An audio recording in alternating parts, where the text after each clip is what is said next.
Assalamualaikum warahmatullahi wabarakatuh dan salam sejahtera. Apa khabar murid-murid cikgu? Baiklah, hari ini kita sambung pembelajaran kita bagi subjek sains minggu kedua. Baiklah, hari ini kita sambung lagi pembelajaran kita masih lagi dalam tajuk unit 2 iaitu manusia. Dan pada minggu lepas kita dah belajar dalam tajuk manusia ni sistem rangka manusia. Dan hari ini insya-Allah kita akan belajar kedudukan sendi dan fungsinya. Ya, kita akan belajar ni, kedudukan sendi dan fungsinya. Baiklah, mari kita teruskan ya. Okey, di akhir pembelajaran hari ini, cikgu harap murid dapat mencapai dua objektif pembelajaran kita. Yang pertama, murid dapat mengenal pasti kedudukan sendi dalam sistem rangka manusia.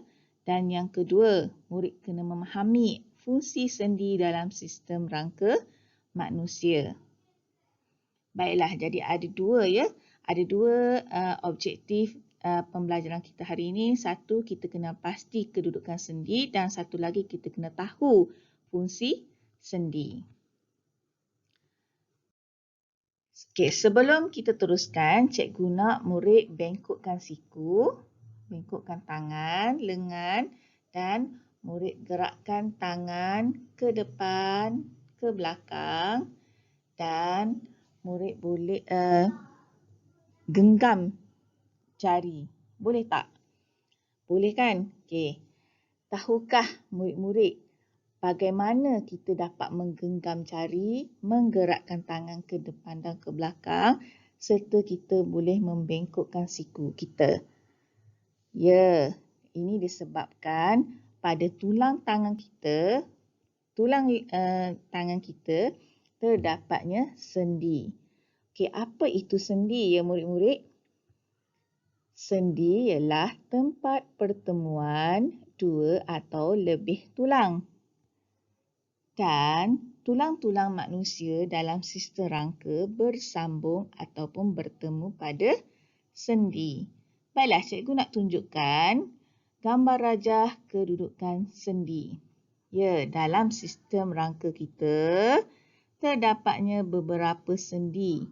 Ya. Baiklah. Seterusnya kita tengok kedudukan sendi ya, satu persatu. Mari kita lihat. Okey, yang pertama sendi yang menyambungkan antara tengkorak dengan tulang belakang iaitu sendi pada leher ataupun dipanggil sendi leher ya. Okey, yang kedua sendi yang menyambungkan antara tulang bahu dengan tulang tangan iaitu sendi bahu.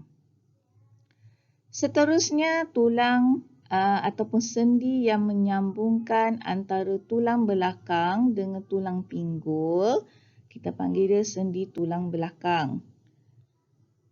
Kemudian sendi yang menyambungkan antara tulang tangan atas dengan tulang tangan bawah iaitu sendi siku.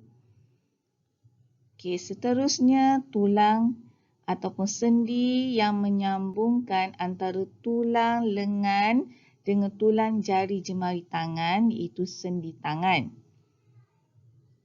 Seterusnya, sendi yang menyambungkan di antara tulang pinggul dengan tulang peha iaitu sendi pinggul.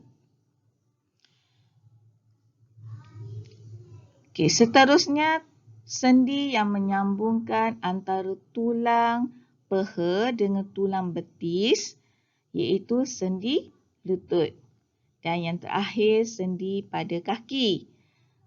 Sendi pada kaki menyambungkan antara tulang betis dengan tulang jari jemari kaki. Baiklah, murid-murid kena tahu di mana kedudukan sendi-sendi ni ya.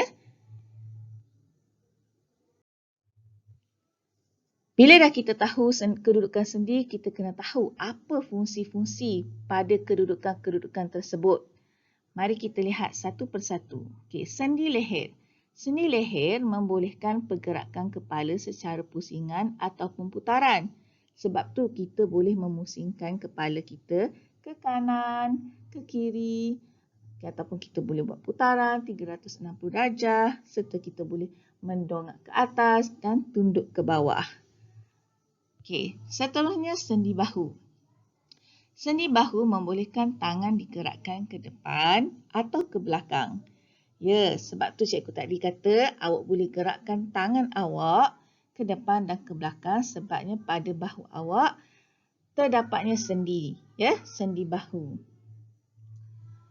Seterusnya sendi pada siku yang mana membolehkan tangan kita dibengkokkan atau diluruskan. Ya, tangan kita dibengkokkan atau diluruskan.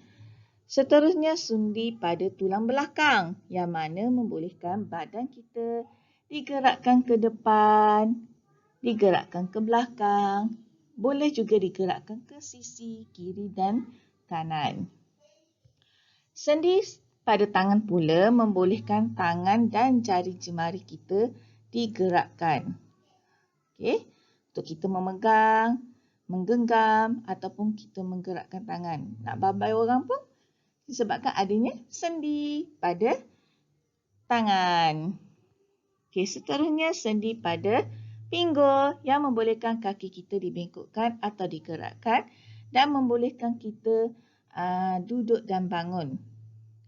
Seterusnya sendi pada lutut yang membolehkan lutut dibengkokkan atau diluruskan. Dan sendi pada kaki membolehkan kaki digerakkan ke depan dan ke belakang. Sebab tu kita boleh berjalan. Baiklah murid-murid, pergerakan kita, keboleh lenturan kita disebabkan adanya sendi. Jadi penting tak sendi pada sistem rangka kita? Ya, mestilah penting. Kalau tak penting, kalau tiada sendi, bolehkah kita bergerak? Mustahil. Kita akan jadi macam robot, kan? Nak bergerak ke kanan, ke kiri, nak pusingkan badan pun tak boleh. Sebab tak ada sendi. Jadi, fungsi sendi ialah sebagai pergerakan dan juga keboleh lenturan tubuh badan kita. Baiklah murid-murid, sampai di sini je pembelajaran kita hari ini. Cikgu harap murid dapat mengenal pasti di mana kedudukan sendi dan memahami setiap fungsi sendi tersebut. Okey. Jadi, cikgu harap murid dapat membuat nota ringkas dan padat berdasarkan pemahaman daripada pembelajaran kita hari ini dan murid boleh juga refer pada buku teks muka surat 22.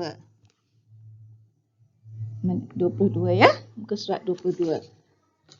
Tajuk kedudukan sendi dan buat nota dalam buku nota sains panjang, tulis hari dan tarikh. Gambar rangka sama ada murid nak lukis ataupun nak print mengikut kesesuaian murid lah. Tapi jangan lupa labelkan di mana kedudukan sendi dan nyatakan fungsi sendi tersebut.